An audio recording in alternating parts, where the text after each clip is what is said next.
দেখো, daily lifestyle share করা মানে শুধু এই ঘুমানো, খাওয়া, এটাই হয় সারাদিন। পার্সোনালি আমার যেগুলো কাজ থাকে প্রত্যেকদিন সেগুলো তোমাদের সঙ্গে শেয়ার করছি। তো সকালে ঘুম থেকে উঠে আমি প্রথমে আমার পড়ানো ছিল, তো সেটা কমপ্লিট করার পর আমি বাড়িতে আমার ঘরটা একটু গুছানোর পরে আমি আর সকালে ঘুম থেকে উঠে ঘরটা না গুছালে আর সারাদিন টাইমই হয় না, মানে ভালো লাগে না গুছাতে। তো সেটা গুছানোর পরে আমি রেডি হচ্ছিলাম টিউশনে যাওয়ার জন্য। আর এগুলো ছবিগুলো আমি এঁকেছি, তো জানি না কেমন হয়েছে। তো তারপরে আমি চলে গেছি। আর ঘর পরিষ্কার না হলে সারাদিন এক বিরক্তি ভাব লাগে একটা। যাই হোক, সেটা সবার পার্সোনাল ভাবনা চিন্তা।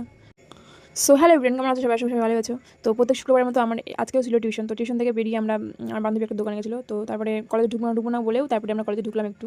তো ঢুকার পরে তারপরে একটা ফল চোখে পড়লো আমাদের। তো এই ফলটার নাম কি সেটা আমরা বলতে মানে কেউ জানি না। তো প্রথমবার দেখলাম লাইফে, জানি না তোমরা জানলে বলো। আর আমার বান্ধবী বলছিল যে এটা সিঁদুর ফল নাকি একটা বলে, যাই হোক তো বলছিল।